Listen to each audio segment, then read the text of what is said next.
मत हो, ये सब छूट जाएंगे। इस संसार में किसी को नहीं टिकना, सबको जाना है। इसलिए हे भाई, उद्दंडता नहीं, मनमानी आचरण नहीं, प्रभु का आश्रय लेकर धर्म आचरण करते हुए नाम जप करो, जीवन का परम मंगल हो जाएगा। उपासक अपने इंद्रिय मन को किसी भी उत्सव का निमित्त बनाकर, किसी आनंद में प्रफुल्लित होकर या किसी विक्षेप को प्राप्त होकर कभी किसी विषय को स्वीकार न करे।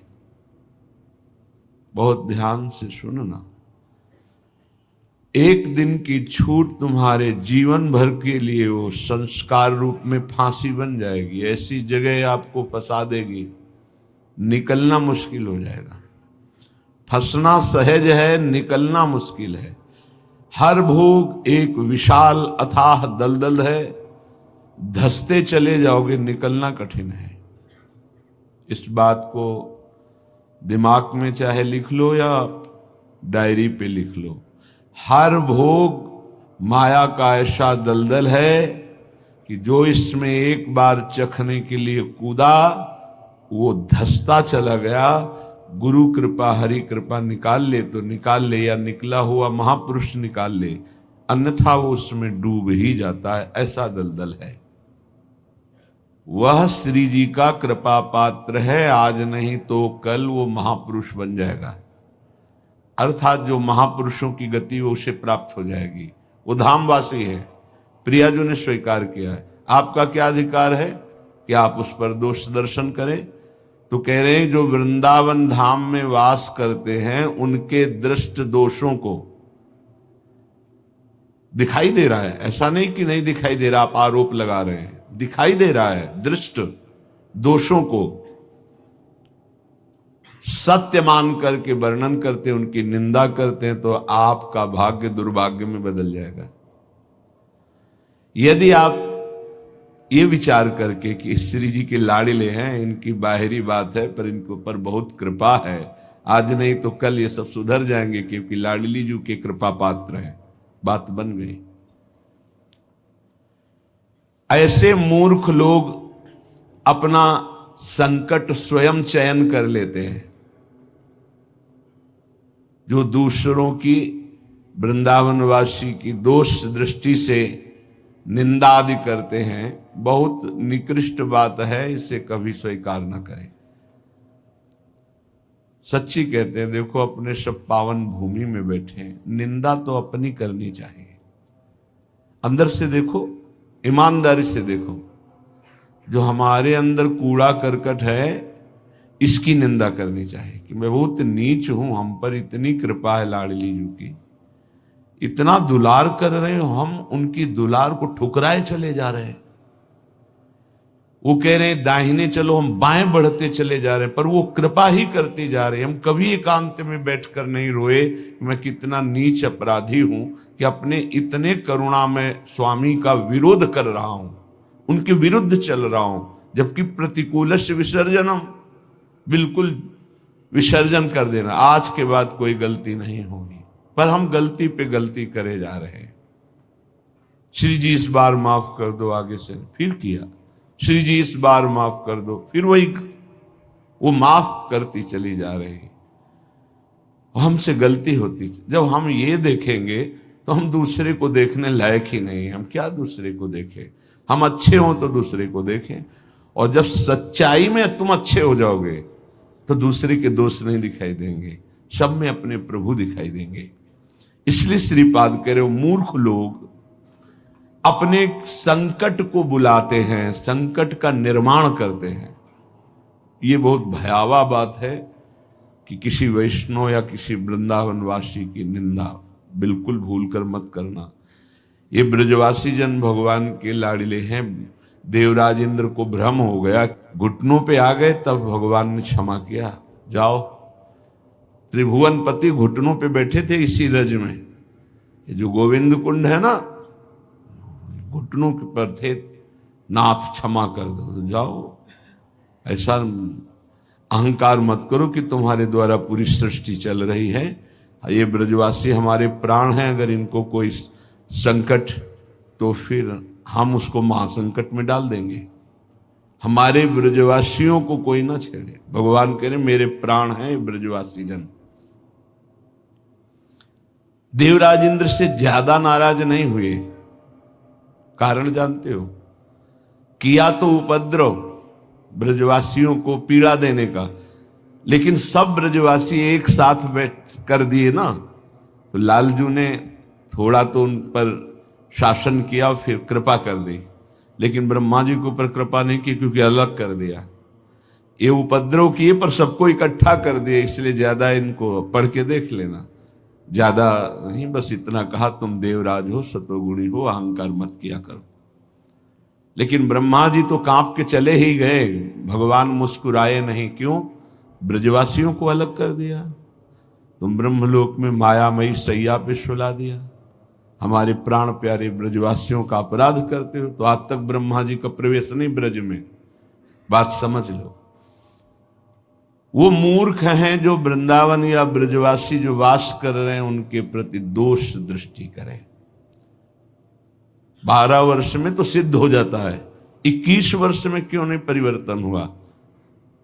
जी गलती तो जब हमारी गलती, तो हम दूसरों को क्यों दोष दर्शन करने वाली वृत्ति से देख करके निंदा करें, उनका अपमान करें? हमारे अंदर खुद इतनी ये गलत है, तो तुम क्या कर रहे हो? तुम भी तो गलत हो जो दूसरों का दोष दर्शन कर रहे हो।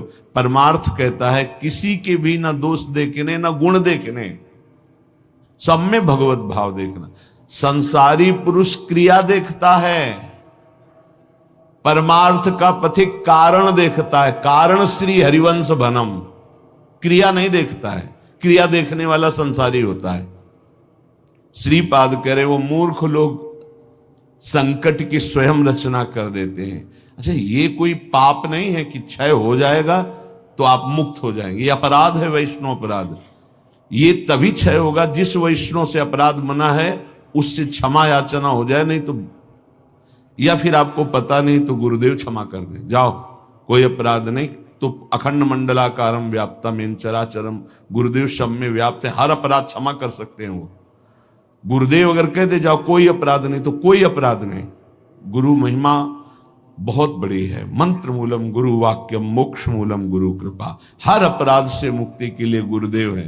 गुरुदेव मुझे पता नहीं क्या अपराध बन गया, लेकिन है कोई अपराध, क्षमा कर दो। उन्होंने कहा जाओ कोई अपराध नहीं, तो पूरी सृष्टि का अपराध क्षमा हो जाएगा। गुरुदेव में ऐसी सामर्थ्य, वो भगवान का साक्षात कृपा वपु है। कभी किसी को ऐसा महसूस हो तो अपने गुरुदेव भगवान से क्षमा मांग ले। अगर नहीं पता चलता कि किस वैष्णव का अपराध बना है तो गुरुदेव से क्षमा मांग ले। श्रीपाद कह रहे हैं ऐसे व्यक्ति हमारे चाहे प्राण संकट में पड़े हो, कभी समीप ना आवे, मैं इनका दर्शन न करूं और इनका संभाषण न सुनूं। जो संतों की, ब्रजवासियों की, वैष्णव की, भगवत भक्तों की निंदा करते हैं, ऐसे लोग हमारी दृष्टि में ना आवे, कभी हमारे कान में इनकी आवाज ना पड़े, और कभी प्राण संकट होने पर भी मैं इनकी सेवा स्वीकार ना करूं। क्योंकि ऐसे लोगों का विषय सेवन करना, दिया हुआ भोजन पाना, या उनके पास बैठना, या उनकी दर्शन करना, इस सारे साधन को हास्यास्पद बना देते हैं। उपहास योग, अर्थात कुछ नहीं रह जाता जो ऐसे लोगों का संग करता है। अपराध नहीं, निंदा नहीं होनी चाहिए, बहुत सावधान। पूज्य श्री चंद्रशेखर बाबा जी महाराज वो कहते थे कि ब्रजरज, ब्रजलता और ब्रजवासी, इन 3 से श्रद्धा बिगड़ गई तो बात तुम्हारी बनेगी नहीं। उनके श्रीमुख के शब्द थे कि तुम रेगिस्तान में वास कर लो तो तुम्हारा कल्याण हो सकता है, लेकिन ब्रजवासी, ब्रजरज, ब्रजलता, इनका अपमान अपराध करोगे तो वृंदावन में तुम्हारा कल्याण होने वाला नहीं है। वो डायरी में लिखा हुआ पूज्य चंद्रशेखर बाबा जी महाराज। वे भी 25 वर्ष पहले की बात, प्रारंभ में ही दर्शन के लिए। तो यहां श्रीपाद कह रहे हैं ऐसे मूर्ख लोग अपने संकट का स्वयं निर्माण कर लेते हैं। किसी भी विषय में क्यों ना हो, जो वृंदावन वासियों की निंदा करते उनका मैं दर्शन न करूं कभी, कभी संभाषण न करूं, कभी दिया हुआ कोई पदार्थ या विषय सेवन न करूं। उपासक को सावधान रहना चाहिए। अपना काम बनाने आए हो कि तुम यहां सृष्टि सुधारने आए हो? देखो तुम्हें पक्की बात बता दे, भगवान भी पूरी सृष्टि को नहीं सुधारे। जब अवतार लिया तो जो भगवान की शरण में हुए, सन्मुख हुए, उन्हीं का उद्धार हुआ। ध्यान रखना, चाहे काम से, चाहे द्वेष से, चाहे राग से, चाहे भक्ति से, कैसे भी अवतार के समय जो भगवान से जुड़े वो परम पद को प्राप्त हुए। भगवान के अवतार के समय हम लोग भी होंगे, कीड़ा मकोड़ा, दीमक, चींटी चीटा जो बने होंगे, तो हमारा उद्धार नहीं हुआ। जो सन्मुख हुए, नाम जप किया, उन्हीं का उद्धार हुआ। ये बात पक्की समझ लो। तो भगवान अवतार लेकर के जगत मंगल के लिए आए, पर जो भगवान की शरण में हुए, सन्मुख हुए, उन्हीं का कल्याण हुआ। तो आज भी भगवान हैं, उनका नाम है, उनका रूप है, उनकी लीला है, ये उनका धाम है। जो सन्मुख होंगे, ठीक से चलेंगे, वो भगवान को प्राप्त होंगे।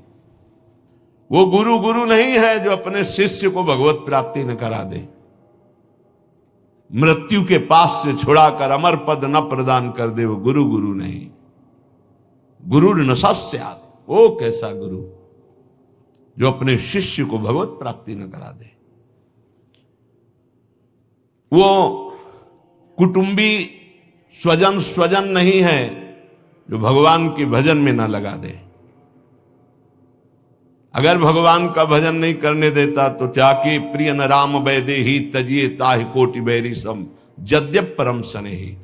वही कुटुंबी है जो भगवान के भजन में लगा दे। जो भगवान के भजन में विघ्न पैदा कर दे, भगवान में ना लगने दे, वो हमारा कुटुंबी नहीं, वो हमारा स्वजन नहीं, वो हमारा करोड़ों वैरियों के समान है। पिता न सास्यात्, वो पिता नहीं है जो मुझे भगवान के मार्ग में ना बढ़ाए, बढ़ने से रोक दे। वो पिता नहीं। ये बड़ी उत्तम उपदेश वृत्ति भगवान वही पिता है जो अपने पुत्र को भगवत प्राप्ति करा दे। सास्यात् जननी, वही मां है जो भगवान के चरणारविंद में अपने पुत्र की वृत्ति बढ़ावे। लेकिन आजकल तो माता पिता बालक को वही सिखाते हैं जिससे उदर भर जाए। 3 बातें, पेट भर जाए, अच्छे कपड़े पहन लो, खूब भोग भोगने को मिले, यही शिक्षा है। इतने केवल लक्ष्य है। कह रहे सास्यात् जननी न सास्यात्, वो पिता नहीं, वो माता नहीं जो भगवान की प्राप्ति कराने का उपदेश न करे, नाम जपने का उपदेश न करे, वो नहीं है माता पिता। दैवम न तस्यान्न,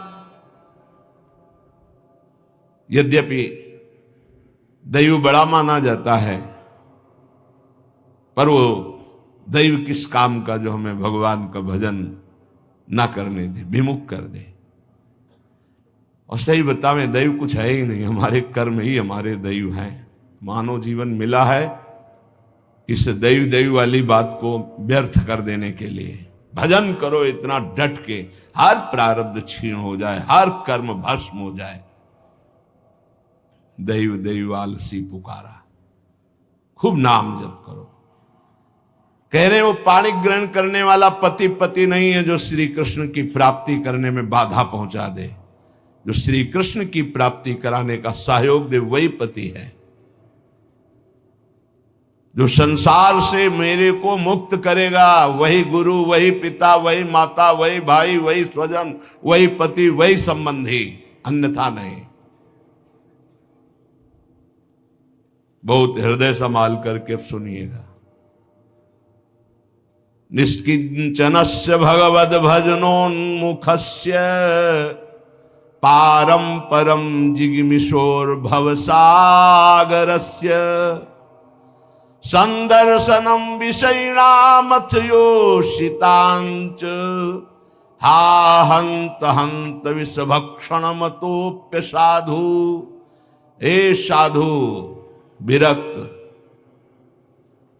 बहुत खेद और दुख की बात, यदि संसार रूपी समुद्र से पार जाने के लिए तुमने विरक्त भेष ले लिया, वैराग्य भेष ले लिया और विषयी पुरुषों का संग करते हो और विषयी स्त्रियों का संग करते हो, तो इससे अच्छा है कि जहर खा के अपनी शरीर की वृत्ति पूरी कर देनी चाहिए। हा हंत हंत विष भक्षण तो पिशादो, दूसरा भाव कि इससे अच्छा तो जहर है कि बहुत से बहुत शरीर ही छूटेगा, लेकिन ये विषय तो अनेक जन्मों तक तुम्हें नरक पहुंचा देगा। सचमुच सचमुच